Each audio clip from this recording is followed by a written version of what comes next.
Ang next nating pupuntahan ay ang 7-Eleven.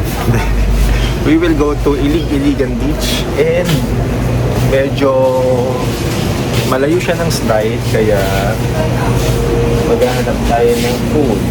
Order tayo ng Suncoast Vitamin. What do we want? Apple flavor. At na lang apple. Ayan. Vitamin Boost. At maghahanap na naman na tayo ng tricycle. And ang Ilig-Iligan Beach ay nakita na namin when we visited Puka Beach. Ang question ay, magkano ang papunta sa Ilig-Iligan? Okay, so from 7-Eleven, dito tayo namatupad sa... what's that? Dito tayo namatupad sa Walapo Beach. Dito yung hinahanap nyo. Yun nga lang, pipila kayo dito. And tatawagin na lang yung line.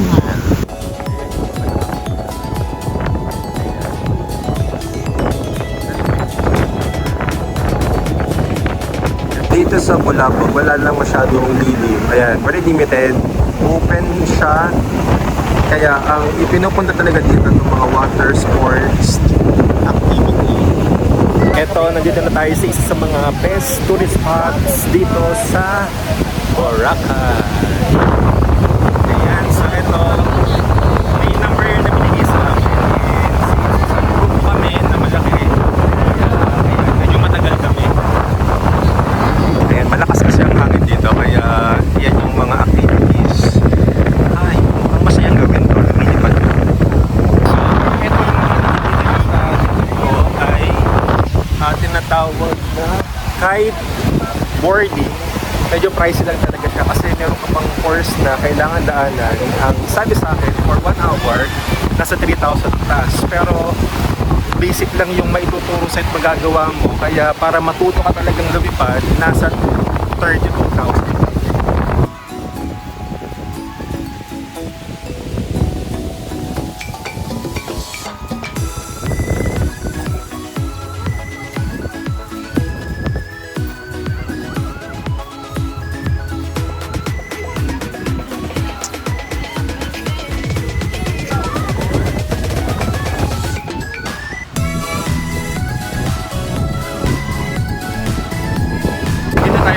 Sa Ilig-Iligan Beach. And medyo malayo talaga siya.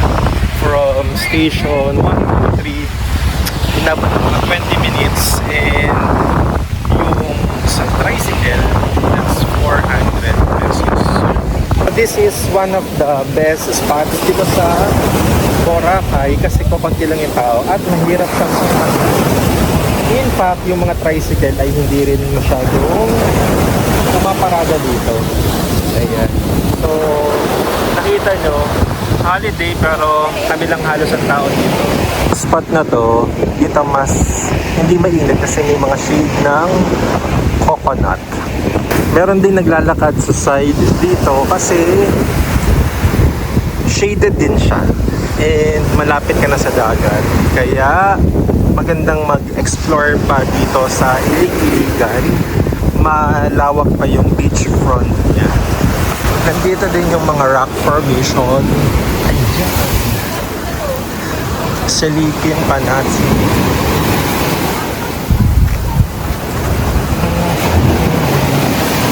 May nakapaskil dito nakalagay. Very dangerous. Water close to public use. Bakit? Okay naman ang water. Mukhang sa other side merong accommodation before pero sira-sira na siya. Maybe something happened. Pero dito sa other side meron ding mga bahay. Dahil may nakapaskil na close, hindi natin papasukin. Ayan. Hindi tayo papasok.